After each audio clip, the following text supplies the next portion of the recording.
안녕하세요, 권순환 회계사입니다. 네, 양재경 회계사입니다. 네, 안녕하세요. 김규현입니다. 자, 이제 오랜만에 또 기업 분석을 준비해봤는데 하기 전에 뭐 하실 말씀 있으시다고? 네, 신규 채널 3명에 해당된다라고 하면 보시면 되고 누가 봐야 되나? 스타트업 대표, 회계팀, 재무팀. 사실상 두 개인데 그러면 왜 여기서 갑자기 회계팀 재무팀이 나와? 뭐 어쨌든 저희가 별도 채널 하나 생성했고 거기서는 이제 좀 재미없는 회계, 세무, 뭐 재무 이야기를 좀 다뤄볼 예정이거든요. 재미는 없는데 네. 실제 일할 때 도움 되실 거예요. 주기적으로 업로드할 테니까 많은 응원 부탁드리겠습니다. 자, 오늘은 이제 많은 분들이 알고 계실 것 같아요. T-오더라는 이제 테이블 오더의 선두주자죠. 이야기를 한번 해볼 텐데 영상 나가기 전에 아마 브이로그 영상이 먼저 나올 것 같습니다. 좀 이해를 먼저 하시고 보시면은 좀 더 좋을 것 같습니다. 자, T-오더는 이제 국내 테이블 오더 시장의 선두주자죠. 이제 점유율 1위인데 2019년 설립을 해서 국내 시장 점유율 60% 이상을 차지하고 있는 것 같아요. 뭐 테이블 오더는 요즘에 많이들 활용을 하시니까 이게 보니까 누적 결제 뭐 10조 원을 달성했고 뭐 시장 선두 자리를 공고하게 하고 있다라고 이제 뭐 찾아볼 수 있었습니다. 티오도를 쓴 경험이 있으세요? 이게 없지는 않을 것 같은데. 이거 안 써볼 수가 없잖아. 사실은 요즘 뭐 근데 이제 그거지. 본인들 쓴 게 T-오더가 아닐 수도 있는 거지. 티오도는 아닐 것 같아. 그러니까 아니, 이제 그거에 아니지. 대한 감 자체가 없지. 감 자체가 없을 거야. 왜냐면 관심이 없지. 차별점이 없어. 이따 얘기하겠지만 여기가 좀 경쟁이 많이 심화되고 있습니다. 그래서 이제 다른 경쟁 주자도 많이 생겼는데 어쨌든 T-오더가 선두 주자고 뭐 거기에 대해서 이제 이야기를 한번 해보면 좋을 것 같습니다. 네, 오늘 6가지 주제로 준비해봤는데 이제 첫 번째 테이블 오더 시장 요거랑 이제 경쟁사 분석을 먼저 간단히 해보고요. 두 번째는 이제 손익계산서 분석을 해보고 세 번째는 현금흐름표 분석을 한번 해볼 거고요. 이제 네 번째는 T-오더의 자회사들 어떤 자회사들이 있는지 분석을 한번 해보고 다섯 번째는 이제 T-오더가 투자 유치를 어떻게 받았는지 요거에 대한 히스토리 그리고 여섯 번째는 또 최근에 경영권 매각 기사가 났더라고요. M&A 관련해서도 한번 이야기를 나눠보면 좋을 것 같습니다. 그러면은 테이블 오더 시장부터 한번 알려주시죠. 테이블 오더 시장은 이미 소비자분들이 다 잘 알 것 같아요. 요즘엔 식당 가면은 직원분을 통해서 주문하는 게 아니라 바로 옆에 있는 패드나 태블릿 통해서 그 주문하고 결제까지 할 수 있는 시스템을 테이블 오더라고 하고요. 피부로 느껴지겠지만 엄청 빠르게 성장하고 있습니다. 요즘에는 오히려 이게 없는 식당보다 있는 식당이 더 많은 듯한 느낌도 좀 들고 현재 시장 규모는 뭐 한 4천억 정도 2024년 기준으로 추정한다고 하더라고요. 맨날 논란이 되는 거지만 뭐 임금 관련된 이슈 그리고 인력난 이게 식당 비즈니스를 하시는 분들은 채용 자체가 굉장히 어렵거든요. 그런 인력난, 인건비 절감 이런 수준으로 테이블 오더 도입이 많이 늘고 있고 뭐 금방 1조 원까지 갈 거다라고 하는 데에는 대부분의 사람들이 동의하는 것 같아요. 테이블 오더 요즘에 굉장히 많이 생기고 있는데 철저하게 자영업자 입장에서 한번 생각을 한번 해보면 좋을 것 같아요. 득일까요? 식일까요? 뭐 각자 생각하는 의견을 말씀해 주시면 좋을 것 같습니다. 저는 득이죠. 실이 있어? 실이 뭐가 있는지 그러니까 비용적인 거가 추가 비용은 있는데 어차피 당연히 이 비용이 늘어나는 것만큼 인건비가 줄 거니까 돈적인 거 생각 안 하면은 이제 초기에는 사람들이 익숙하지 않아서 불편함을 호소하는 사람들이 있었을 텐데 요즘은 어느 정도 연령대까지는 다 편하게 받아들이고 있는 것 같고 내가 식당을 해 이거 도입 안 할 수 있나? 뭐 교과서적인 얘기를 한번 해보겠습니다. 좀 장단점을 정리해 준 게 있어서 참고를 해봤는데 장점은 인건비 절감 그리고 이제 주문 누락 방지 그리고 매출 데이터 관리 그리고 비대면 서비스 그리고 뭐 외국 손님도 이용해 볼 수 있겠다라는 점이 있는 것 같더라고요. 근데 이제 단점도 몇 가지가 있었는데 첫 번째는 비용이죠. 두 번째 인간적인 소통을 감소한다라는 장점 아니야? 아니 주문을 할 때 인간적인 소통을 해? 그럼 반대로?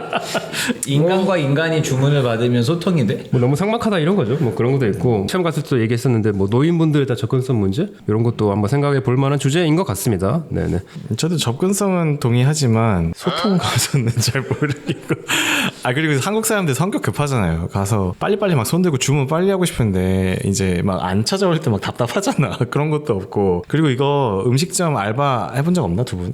난 없어. 이거 진짜 많아요. 그 주문 받고 포스기에 누락하는 게 사실 진짜 많아서 사장님들이 엄청 뭐라 그래. 야, 너 내가 이거 찍으랬지 이거. 그런 것도 없잖아. 테이블 오더가 있으면 사람들이 주문을 더 많이 할까 적게 할까에 대한 토론도 브이로그에서 찾아볼 수 있으시니까 한번 보시면 좋을 것 같습니다. 네. 더 많이 할 것 같은데 무조건 아닌가? 티오더냐 티오더가 아니냐는 제 입장에서는 전혀 관심사가 아니어서. 그치. 경쟁사에 대해서 한번 알려주시죠. 그래서 경쟁사가 있긴 있나요? 그래도 저도 어쨌든 저는 이런 기업에 관심은 많으니까 가면 어느 회사 건지 보긴 해요. 이건 티오더인가? 이건 다른 건가? 근데 이제 뭐 저희가 찾아본 정보로는 한 60% 이상으로 점유율 1위라고는 해요. 근데 뭐 이건 제 개인적인 생각에 이 점유율은 낮아지지 않을까 싶은 게 대형 플랫폼 기업들이 이 시장에 많이 들어오고 있어요. 왜냐면 제가 피부로 느끼기에도 예전에는 진짜 티오더가 많았는데 요즘엔 티오더 아닌 것들도 엄청 많아서 뭐 예를 들어 그 배달의 민족 하는 우아한 형제들 같은 경우에도 배민 오더 서비스 나왔고요. 야놀자도 F&B와 관련된 여러 IT 솔루션 비즈니스를 다 하잖아요. 없을 리가 없지. 야 오더라는 서비스가 있다 그러고 토스도 있어요. 토스 같은 경우는 그 토스 플레이스라고 그래서 QR 기반 이거 거기서 그 막국수 먹으러 갔다 헤맨 거 있잖아요. 그게 토스였어? 그게 토스가 아닐 수도 있어. 그러니까 토스만 QR을 하는 게 아닐 거예요 아마. 어쨌든 QR 기반도 있고 그리고 요즘에 그것도 있어요. NFC라고 그 휴대폰에 NFC 기능이 있으면 핸드폰 그냥 갖다 대면 바로 주문 뜨는 것도 있고 그리고 뭐 메뉴잇, 페이, 히어 등등 배달의 민족 나왔지, 야놀자 나왔지, 토스 나왔지. 그러니까 뭔가 IT 쪽에서 엄청 거대한 공룡 기업들도 다 진출을 하고 있다. 그래서 경쟁은 심화될 수밖에 없을 것 같다. 뭐 현재의 대략적인 생각입니다. 그래서 뭐 티오드랑 약간 유사한 게 메뉴잇이랑 뭐 페이히어라는 뭐 스타트업인 것 같아요. 근데 이제 가서 보시면은 보이실 거야 이게 페이히어라는 그런 뭐 로고도 잘 보이실 겁니다 이제.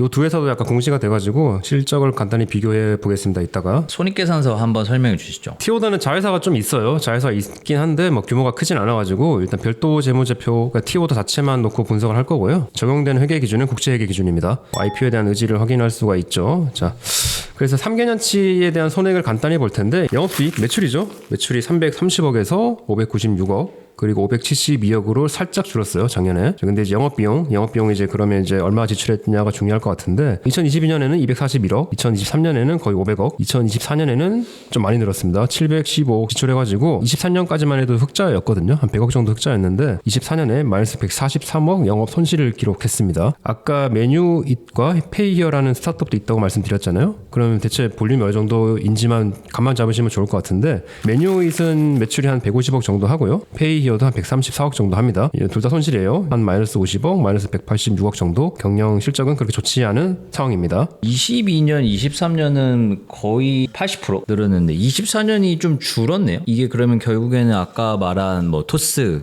야놀자, 배민 이런 회사들 이제 들어와서 좀 줄은 건가요? 뭐 그렇게 해석을 할 수밖에 없을 것 같아요. 경쟁이 좀 심화되는 것 같고 초반에는 약간 그 초반에 깔리는 버프라고 해야 되나? 그런 것 때문에 좀 많이 성장도 하고 영업이익도 좀 났던 것 같은데 24년에는 어쨌든 경쟁이 좀 심화돼서 레드오션으로 해야 되나요? 이 정도면은 좀 심각한 거 아닌가? 왜냐면은 사실 이 정도 숫자 보면은 아까 점유율 60%라는 것도 별로 그렇게 신뢰가 안 가는 게 맞지 않아요? 왜냐면 뭐 시장 규모 4천억이라면 4천억에 60%면 한 2천억 정도 매출은 나와줘야 대략적인 왁구가 맞는 것 같은데 매출은 내가 생각했던 것보다 오히려 경쟁사인 메뉴잇이랑 페이히어는 저는 모르거든요. 여기는 생각보다 많고 티오노는 생각보다 적어서 좀 놀랐어요. 60%라면 점유율 이거 기사일 거 아니야 어쨌든. 너무 그렇게 계속 얘기하지 마. 죄송해요. 그러면은 뭐 티오더는 그래서 좀 꺾인 거가 사실인 것 같은데 어떻게 돈을 버나요? 자, 그럼 매출이 이제 572억을 벌었다고 했는데 크게 세 가지 비즈니스 수익 모델인 것 같아요. 첫 번째가 이제 구독료 수익, 태블릿 메뉴판 있잖아요. 요거가 이제 거기 설치를 하면은 매달 이제 수수료를 받습니다. 어쨌든 이게 설치 비용은 따로 받지 않는 것 같아요. 그런 거는 기본적으로 깔아주되 그러니까 매월 사용료만 이제 받는 게 구독료 수익으로 집계 되는 것 같고요. 두 번째는 거기 이제 태블릿 보면은 광고가 돌아가거든요. 의미가 있을까 싶긴 한데 어쨌든 광고가 돌아가긴 합니다. 그래서 근데 난 은근히 본거 보던데. 같아. 광고 본 거 같아.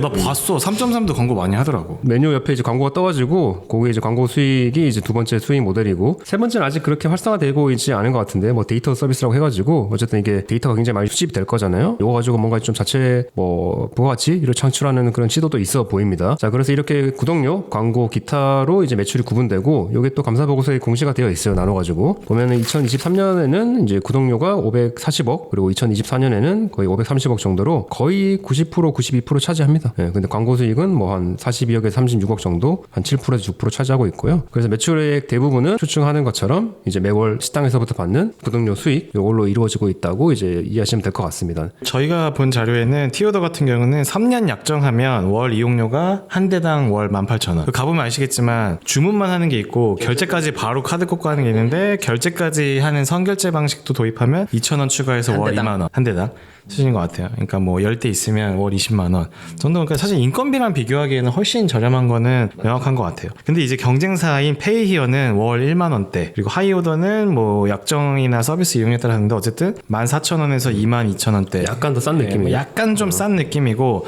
뭐 단말기 대금도 따로 받기는 해요. 뭐 7,000원에서 15,000원 정도 수준으로 받고는 있는데, 어쨌든 티오르더는 태블릿 월 이용료만 받고 뭔가 설치비, 뭐 메뉴 관련된 컨텐츠 사진 촬영비, 뭐 다른 기타 추가 요금을 청구하지는 않는 것 같아요. 근데 이제 사실 이거는 뭐라고 청구하냐의 명목일 뿐이지, 어쨌든 요 정도를 받는다. 대당 한 2만 원. 어떻게 대단 2만 원 정도로 감을 잡으시면 될것 대당 같습니다. 2만 원 정도로 감을 잡는데 경쟁사들은 더 낮은 단가로 치고 들어오고 있다.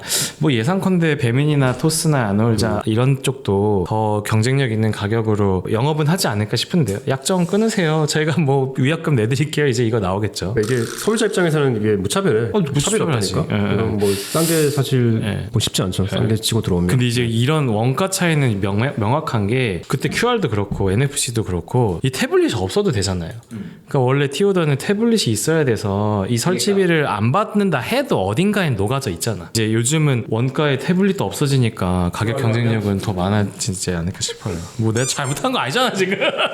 아니 분석을 잘하시네. 근데 이제 어쨌든 저희가 요 몇 대나 깔려 있을까를 한번 추정해봤거든요. 그러니까 한 대가 대충 19,000원이라고 저희 평균 중간값 내면 이 정도 돼요. 한 대당 19,000원이고 이 12개월로 하면은 22만 8천원. 그러니까 한 대당 22만 8천원 연환산 매출인데 1년 매출이 529억 정도 됐잖아요. 대충 그렇게 나눠보면 23만 대 정도가 팔린 것 같다. 그러니까 설치되어 있다. 깔려 있는 게 23만 원 정도. 23만 원 정도 깔려 있는 것 추정이 되는 같은데, 거죠. 또 기사에 약 20만 판매자라고 하는 기사가 있어요. 그래서 뭔가 대충 20만 개가 좀 넘는 20만 개, 25만 개 정도 사이지 않을까. 그냥 태블릿 한 대당 한 2만 원 정도 받고 이게 전국에 한 20만 대 깔려 있다. 이 정도 생각하시면 될 것 같아요. 뭐 티오더만. 미니멈이겠죠 제 생각에. 왜냐면 그렇죠. 초기에 막 더 깔고 뭐 이제 공짜로 더 깔아주고 이런 거 하면 개수는 좀 더 많을 것 같긴 한데, 여튼 근데 2만 원은 지출할 만한가요? 그러면 생각을 해보면 괜찮은 것 같기도 하고.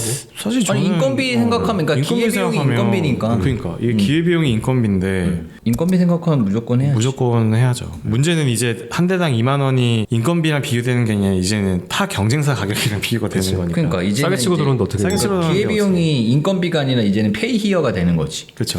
그래서 실제로 제 친구 그 식당 안에 보면 티오도 아니었거든요. 티오도 너 왜 티오도 안 깠냐? 그러니까 비싸대. 근데 주문해서 먹는데 똑같아요. 뭐 차이가 없어. 그냥 궁금해서 물어봤는데 좀 더 비싸던데. 그것도 있어요. 이거 보면 약정이 있잖아요. 약정이 좀 걸려 있는 게 있을 거란 말이야. 이거 끝나면 좀 갈아타기도 좀 많이 이루어질 것 같은 그런 생각도 들긴 합니다. 아 약정이 있구나. 이게 왜 그러냐면 기본적으로 이게 엄청나게 진입장벽이 높은 기술력으로 한다기보단 여기가 티오더가 사실 잘 된 이유는 영업을 초반에 엄청 잘한 거였어요. 선점 영업을 쫙 깔았는데 이제 이게 막상 돈이 좀 될 것 같으니 이제 뭐 이제 경쟁자들이 많이 온 거죠. 그 얘기 한번 하시죠. 이제 네. 그러면 이제 손익계산서를 보면 매출은 이제 전년도랑 비슷하고 비용이 엄청 늘긴 늘었네. 영업이 97억에서 손실로, 그러니까 부호 자체가 바뀐 거잖아. 시설 투자를 했거나 아니면 광고를 썼거나 아니면은 인건비를 썼거나 이 정도의 느낌인데, 그냥 제 느낌상으로는 그냥 결국에는 식당 주인들을 각계격파를 해야 될 것 같거든요. 영업이야 영업. 네, 그냥 뭐 영업 그냥 그거를 도는 거지, 뭐 네이버 블로그 글 쓴다고 해서 식당 주인들이 연락할 것 같지는 않거든요. 그래서 한번 B2B 영업 쪽, 뭐 영업 사원 쪽, 뭐 이런 비용 쪽 한번 이야기도 좀 들려주시죠. 맞습니다. 그래서 이제 그 아까 영업 비용 쪽이 많이 늘었다고 했잖아요. 그래서 이제 10억 이상 지출된 상위액을 이제 순서대로 좀 뽑아봤는데, 제일 큰 게 소프트웨어 원가예요. 이제 한 180억 정도 지출했는데, 요거는 제 추측상 이제 태블릿 판매라든지 설치라든지 그런 원가들을 좀 이제 모아둔 항목으로 보입니다. 어쨌든 이게 작년 대비 한 6% 정도 늘었고요. 근데 이제 문제는 이제 급여, 지급 수수료, 광고 선전비, 감가상각비, 요게 좀 다 합쳐가지고 엄청 늘었어요. 23년 대비 적게는 20억에서 많게는 85억까지 늘었는데, 비율로만 봐도 40%에서 뭐 많게는 120%까지 이제 늘었습니다. 요거 증분된 금액만 합치면 176억이거든요. 급여, 이 사람 많이 뽑아서, 지급 수수료, 뭐 여기 뭐 이제 수수료 같은 게 녹아져 있겠죠. 뭐 광고 선전비, 당연히 광고 많이 튀었으니까 늘어났고, 그 감가상각비도 이게 보면 그거예요. 그냥 이제 사무실 임차, 사용권 자산 감가상각비가 대부분이어가지고 그냥 뭐 매출 많이 늘리려고 사람 많이 뽑고 사무실 늘리고 광고 많이 태우고 그런 쪽으로 이제 많이 돈을 썼는데, 24년에는 매출은 그만큼 좀 늘진 않은 걸로 보입니다. 생각에는 이게 대규모 시설 투자가 필요한 사업은 아니거든요. 아까 말씀드렸던 것처럼 뭐 굉장히 복잡하거나 그런 건 아닌 것 같은데, 근데 이제 급여라든지 뭐 홍보라든지 이런 게 어쨌든 1년에 지출된 비용이긴 하는데 저희 성격상 어느 정도 투자성의 느낌도 없지 않아 있거든요. 저도 뭐 사람을 뽑아봐서 아는데 사람 뽑고 광고 돌리고 하는 게 한 해에 다 그 매출로 이루어지진 않거든요. 그러니까 어느 정도 투자 성격의 느낌도 뭐 있어요. 24년에 사람 뽑고 광고 늘리고 했으면 이게 사실 25, 26 이렇게 쭉 나오는 거라 이거를 지금처럼 한 해를 잘라서 되게 손실이 큰 것처럼 보일 수도 있을 것 같아요. 그래서 2025년 영업실적이 되게 중요할 것 같다. 이게 뭐 결론인 것 같습니다. 네. 어쨌든 수익 모델이 아직 완벽히 견고하게 본격화되지는 않은 상황인데 경쟁이 심화되려다 보니 시장 선점을 해야 되죠. 많이 깔아둬야 되기 때문에 뭐 점유율 확대하는 과정에 그냥 적자는 감소하고 가는 느낌이에요. 근데 이거 관련해서 기사가 또 하나 있어서 소개를 좀 해드리면 기사 제목이 음식점 또 폐업 잘 나가는 팀 오더 남모를 소갈이 이렇게 나와 있는데 티오더를 사용하는 고객은 이제 자영업자인 거잖아요. 근데 자영업자 분들이 잘 돼야 되고 오히려 막 확장을 하면서 테이블을 늘려가면서 티오더를 더 써야 되는데 요즘 워낙 경기가 안 좋고 자영업자분들도 어려운 상황이 많다 보니까 그 자영업하는 분들이 폐업을 하면서 티오더 또 당연히 이제 그 거래가 끊기는 거죠. 그러니까 이거 탭을 깔아야 되는데 폐업이 뭐 계속 늘어나니까 사실 방법이 쉽진 않은 거죠 이게. 그렇죠. 사실 티오더는 그냥 음식점이 잘 돼야 티오더도 잘 되는 구조여서 동반 타격을 입을 수밖에 없는 상황이다. 뭐 이런 기사가 있어요. 예.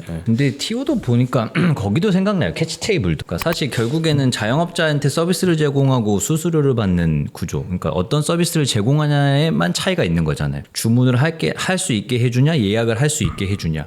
이제 서비스의 그냥 차이 같은데 매출도 그렇고 영업이익도 그렇고 그냥 느낌적으로 시장 규모도 그렇고 생각보다 크지 않다라는 느낌을 받았어요. 뭐 지금 보면은 뭐 1조까지 는다라고 하지만 기사로 보면은 시장 규모가 4천억인데 저희 런던 베이글 기업 가치가 3천억인데 지금. 이건 뭐 개인적인 생각인데 요즘 사회 양극화 문제 때문인 것 같아요. 그러니까 식당도 잘 된 데만 엄청 잘 되잖아. 그치. 잘 되는데 식당인데 이걸 뭐 탭을 쓰면 100개 깔지는 않을 거 아니야. 잘 되나 못 되나 탭을 똑같이 깐다고. 이게 주문량에 따라서 이게 다다다닥 올라가는 게 아니라 그냥 대당 그냥 깔면 그걸로 끝이잖아. 편차가 좀 줄어들어야지 많이 깔릴 텐데 요즘에 뭐 양극화가 심해지다 보니까 음식점도 뭐 그렇게 되는 것 같아가지고 어느 정도 영향이 있을 것 같다는 게 제 개인적인 생각입니다. 네. 그래서 뭐 다시 정리를 해보면 일단 위에서 언급한 경쟁 심화 뭐 배민, 야놀자, 토스 우리가 아는 그냥 모든 IT 공룡들은 다 들어온 것 같고 어쨌든 티오드는 이런 적자를 감소하면서 점유율 확대를 이제 늘리려고 하고 그 과정에서 그냥 24년도에 영업 손실이 이제 143억까지 티오더도 사실 뭐 어쩔 수 없었을 것 같아. 방법도 없고. 뭐 제가 그냥 티오도 C레벨이라고 하면은 뭐 방법은 그냥 영업 더 열심히 하자밖에 없을 것 같아요. 그냥 발로 뛰자. 진짜 말 그대로 발로 뛰자. 근데 이제 보면 특이한 게 금융비용 이거 뭐 대충 느낌은 오는데 금융비용 100억 이 추가돼서 이제 영업손실 140억에 금융비용 100억에 해서 당기순손실이 250억인 거죠. 그렇죠. 네. 금융비용이 뭔지만 들여다보겠습니다. 크게 두 가지인데 이자 비용 그리고 이제 저희가 뭐 계속 얘기하고 있는 파생상품 평가 손실. 이자 비용이 꽤 많이 나가긴 해요. 33억이어가지고 여기 차입금이 한 133억 있거든요. 이자 비용이 33억? 근데 여기는 뭐 이제 현금 지출 없는 이자 비용도 포함되어 있긴 하겠죠. 어쨌든. 근데 어쨌든 차입금이 133억을 적진 않습니다. 여기도 아시페스 상환전환 우선주가 있어가지고 요거 평가 관련해서 평가 손실 61억이 박혀 있어가지고 금융비용이 100억 정도 추가됐다. 이 정도만 짚고 나가면 될 것 같습니다. 손익계산서가 저희가 생각하는 상식과 되게 안 맞아요.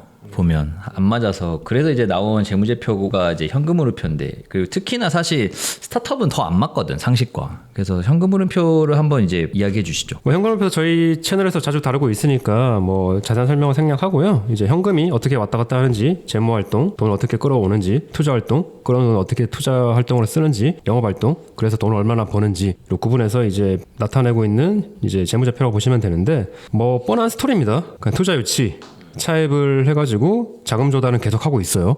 그리고 이제 조달한 자금으로 돈이 남으니까 정기예금 들고 자회사 만들고 그 유형자산 투자하고 그리고 영업활동으로는 현금을 까먹고 있는 전형적인 스타트업의 현금 흐름을 보여주고 있습니다. 2024년만 보면은 259억 재무활동으로 돈 끌어왔고요. 120억 정도 투자활동으로 돈 썼고 영업활동으로 161억 까먹었습니다. 그래서 뭐 그렇게 좋지는 않죠. 지금 이제 현금이 2024년에 77억밖에 없어요. 이제 앵꼬 나잖아요. 그래서 2025년 최근에 시리즈 C 투자 유치를 착수한 것으로 보입니다. 아 25년에? 최근에 이제 시리즈 C 돌고 있는 것 같아요. 자, 그래서 이제 손익계산서 아까 말씀드렸던 것처럼 영업 손실이었잖아요. 영업활동 현금 흐름도 지금 마이너스 161억이에요. 둘 다 음수니까 이제 요거는 플러스 전환은 이제 여전히 숙제로 남아 있는 걸로 보입니다.